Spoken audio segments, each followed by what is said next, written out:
లై చిత్రంతో నటిగా తెలుగు చిత్రసీమలోకి అడుగుపెట్టింది మేఘా ఆకాష్. ఆ సినిమా కథానాయకుడు నితిన్తోనే ఆ వెంటనే చల్మోహన్ రంగాలోనూ నటించింది.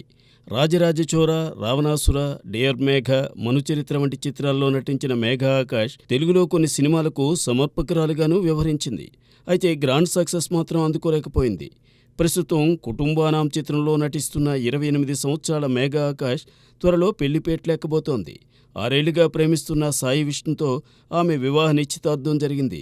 దీనికి సంబంధించిన ఫోటోలను మేఘా ఆకాష్ సోషల్ మీడియాలో పోస్ట్ చేసింది. పెళ్ళెప్పుడు, ఎక్కడ అనేది తెలియాల్సి ఉంది. ఒకప్పటి బాలనటుడు, ఇప్పటి యంగ్ హీరో తేజ సజ్జా పాన్ ఇండియా మూవీ హనుమాన్తో జాతీయ స్థాయిలో గుర్తింపు తెచ్చుకున్నాడు. అతనితోనే జై హనుమాన్ మూవీని దర్శక నిర్మాతలు ప్లాన్ చేస్తున్నారు.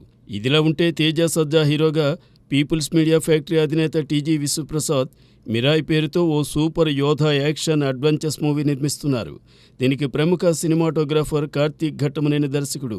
ఆగస్టు 23 తేజ సజ్జా బర్త్డే సందర్భంగా మిరాయ్ మూవీ పోస్టర్ను మేకర్స్ రిలీజ్ చేశారు. కార్తీక్ ఘట్టమనేని ఈ సినిమాకు దర్శకత్వం వహించడంతో పాటు సినిమాటోగ్రఫీని అందిస్తున్నారు. స్క్రీన్ ప్లేను సమకూర్చడంతో పాటు మణిబాబుతో కలిసి సంభాషణలు రాస్తున్నారు. హనుమాన్ ఫేమ్ గౌరహరి మిరాయ్కు మ్యూజిక్ అందిస్తున్నారు. ఏప్రిల్ 18న 2D, 3Dలో ఈ సినిమా 8 భాషల్లో విడుదల కానుంది.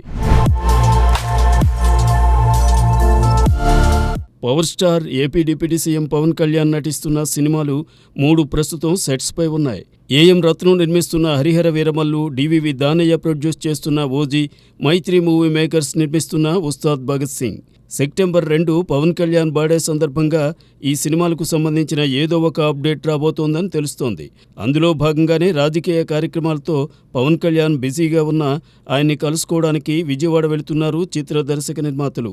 గురువారం డివివి దానయ్య, దర్శకుడు సుజిత్ వెళ్లి పవన్ను కలవగా, శుక్రవారం ఏఎం రత్నం, ఆయన తనయుడు దర్శకుడు జ్యోతికృష్ణ కూడా పవన్ను కలిసి వచ్చారు.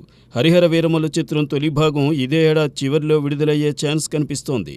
ఇటీవలే సినిమా తాజా షెడ్యూల్ను ప్రారంభించినట్టు మేకర్స్ తెలిపారు. అందరూ అనుకున్నట్లుగానే స్త్రీ 2 మూవీ పాత రికార్డును బ్రద్దలు కొట్టింది. హిందీలో అతి తక్కువ రోజుల్లో 400 కోట్ల గ్రాస్ వసూలు చేసిన చిత్రంగా స్త్రీ 2 సరికొత్త రికార్డును నెలకొల్పింది. దాంతో సినిమా మేకర్స్ ఇప్పుడు అంతకు మించి విజయాన్ని అందుకోవాలని తాపత్రయపడుతున్నారు. అందులో భాగంగా స్త్రీ 3కి ప్లాన్ చేశారు. స్త్రీ తర్వాత స్త్రీ 2 రావడానికి 6 ఏళ్లు పట్టింది. కానీ ఇప్పుడు అంత గ్యాప్ తీసుకోమని, వీలైనంత త్వరగా స్త్రీ 3ని రూపొందిస్తామని, కొన్ని సన్నివేశాలకు సంబంధించిన ప్లానింగ్ కూడా జరిగిపోయిందని నటుడు అభిషేక్ బెనర్జీ తెలిపాడు. మ్యాడ్ డాగ్ సూపర్ న్యాచురల్ యూనివర్స్లోని స్త్రీ, రూహి, భేడియా, మాంజు కోవలో వచ్చిన స్త్రీ 2 మూవీని అమర్ కౌశిక్ డైరెక్ట్ చేశాడు.